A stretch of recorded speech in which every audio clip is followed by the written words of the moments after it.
Assalamu alaikum wa rahmatullah. Jama'a barkamu da kasancewa da ku a channel din Arewa Teach mai albarka. Yau cikin wannan bidiyo zamu gabatar muku da bayani dangane da ad administration ko kuma dukan wani security wanda yake da muhalli akan waya.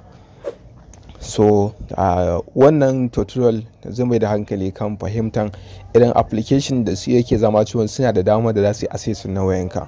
Idan an ce application da zai yi access na wayanka shine application wanda zai dinga review ko kuma zai dinga kamar surfing ko kuma zai zama cewa constantly yana yana running akan wayarka.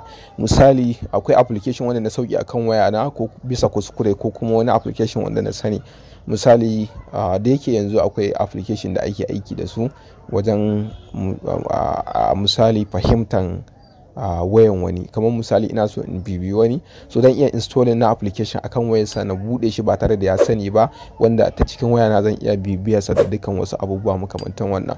So wannan app administration zai taimaka mana sosai wajen fahimta ire-iren wannan application din da suke running akan wayar mu, ko kuma akwai su ko kuma babu. So baya ga haka sannan akwai bayani da za mu gabatar akan shi administration saboda muhimmancinsa. Na farko ina amfani da waya Samsung Note 8, ba ma iri ɗaya bane ba. Ga wanda ya kasance suna aiki da waya Tecno ko kuma Infinix, so zai kasance akwai bambanci wajen inda ake samun administration app administrator da kuma na Samsung. So na farko dai kowace waya ne dai zamu je mu ga shiga setting na kan ita wayar. Idan ina da Infinix zan shiga setting, in Tecno ne ma zan shiga setting. Wayan Infinix da Tecno ana samun administrator a wajen wato application manager ko app manager.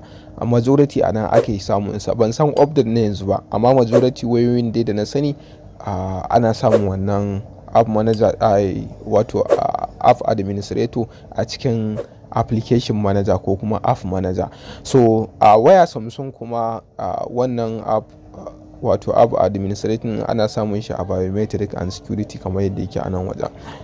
Ko da misali ya kasance a wayanka na Tecno ko wayanka na Infinix ba a sami wannan app manager application manager din ba, so kana iya duba security wanda wajen da zaka shigar da security na kan wayanka ko kuma tumfurin, so kana iya duba wajen daga ƙasa zaka ga akwai wajen da aka sa app administrator ko kuma app manager. So duk zaka iya shigin su.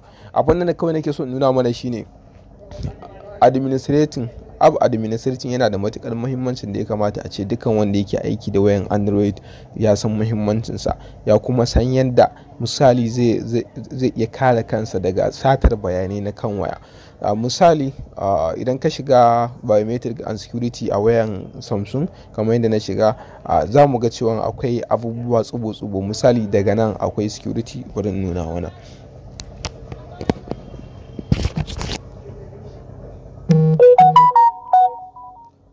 So daga nan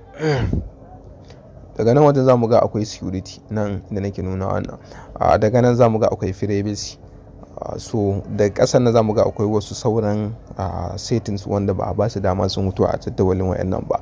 So idan ya kasance misali ina so nemo administrator na kan ita wannan Samsung Note 8, so zan zo ne daga nan zan duba wato under security nan kenan zan duba a nan wajen akwai other security setting, wanda ita ma Tecno da Infinix din in ba ku gansu a cikin security ba kuna iya dubawa security setting a ƙasa, shi ma za ku iya samun sa.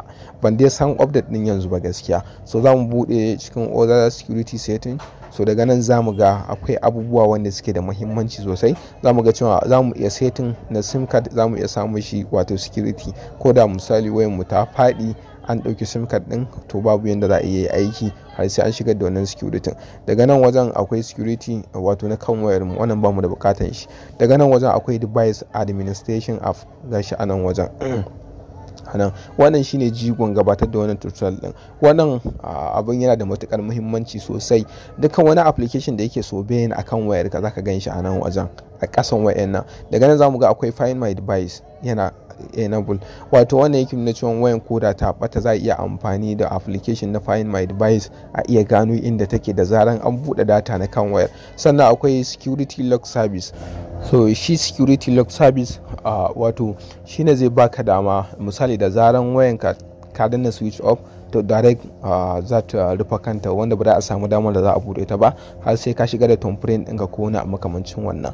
So wannan application guda biyu kun ga duk suna dealing da waya ne. Misali wannan na farkon waya ta ko tana kunne ko tana kashe, ko misali wayan ta bata, za a iya nemo shi ta hanyar amfani da shi wannan find my device din. Sai kuma wannan security lock din wanda na ce mana da zaran mutum ya danna switch off zai fara aiki in dai matukar wayanka akwai security a kanta. So daga kasan nan idan za ku iya tunawa akwai tutorial da muka yi da cewa yadda za ka bibiyi ɗanka ko matarka ta cikin wayarka. So wannan application da muka bari shi ma in kai installing din shi daga nan wajen kana zuwa za ka gan shi. Dama kwacam ko wannan bidiyon abin da yake nuna mana shine wato yadda za mu gane ko ana bibiyar wayarmu. So direct in dai akwai wani application wanda yake bibiyar wayarmu ko kuma wanda muka sashi bisa kuskure, musamman a ɗan lokutan nan da ya kasance akwai application na irin stiku ko kuma na wasu abubuwa haka wanda za ka ga ana sa su akan waya, in ka zo yin installing din su za su ce ka ba su dama akan su yi wato running akan wayanka. Misali application ka kai installing din shi ka zo bude shi za ka ga yana ce ma allow ko deny, wanda dole sai ka yi allow kafin ka samu dama da za ka yi aiki da wannan application din. To a cikin ire-iren wannan application din ne zaka ga akwai wayanda in kai musu allow direct za su na iya sofayin na dukkan abubuwan da suke faruwa akan wayarka. So idan ka shigo wato device administration app, so dai kasan nan wajen zaka ga dukkan wayannan application din wanda suke sofayin na wayanka. So ta sanadiyar shigowa gunnan zaka iya samun dama da zaka dakatar da su ko da suna sufiyan din akan wayanka. Misali yanzu zan dakatar da wannan find my device din, daga nan kun ga akwai bulin tikin wato alaman good kenan. So idan na taba shi zai tambaye ni cewa daga nan zamu ga find my device, this admin app is active and allow Google Play service to perform the following action. In fact kawai suna nuna mana cewa shi wannan yana da alaka da Google service, sannan kuma zai zama cewa yana sofin na wayana ko kuma yana bibiyar ta. So kun ga ire-iren dukan wayannan application din su ma exactly haka suke. Daga nan ga irin abubuwan da zamu iya application din, zamu iya erasing all data, za mu iya change the screen lock, kun gani. So daga kasan nan zamu iya disable na screen lock. Wato ina so nuna mana cewa muhimmancin device administrator. Kun ga wannan aikin da application din yake yi fa kenan, gashi a kasan nan an nuna mana. Da kasan nan kuma zamu ga akwai cancel, akwai deactivating, wanda idan muka taba deactivating zamu dakatar da wannan application din da yin wayannan ayyukan da ya ambata. So kun ga yana da muhimmanci mu san yadda administrator yake ko kuma irin application din da suke kan wayar mu ta hanyar zuwa administrator na kan wayar mu. So wannan kenan.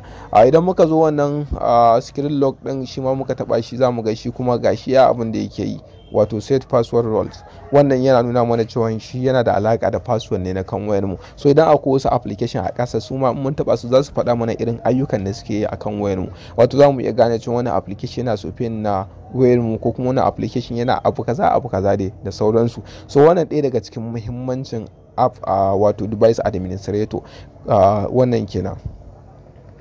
So baya ga haka a other security setting din zamu iya ganin cewa akwai storage type gashi kamar nan wajen, sannan akwai view security certificate. Wannan abu yana da matukar muhimmanci. Na sani ga wayanda misali suke harkar cyber security da dukkan abubuwa makamantan wannan za su san wannan wato user security certificate yana da matukar muhimmanci.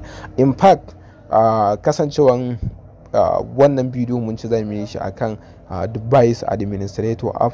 So ina ga zamu bar shi anan, zamu faɗaɗa bayani ta yadda dukkan wasu abubuwa masu muhimmanci za mu yi tutorial a kansu wajen gabatar muku da bidiyo da kuma sanin irin wato muhimmancinsu da kuma illolinsu. So anan za mu dakata dai. Kada a manta ga wanda ya kasance bai yi subscribing na channel din ba, muna fatan zai yi subscribing.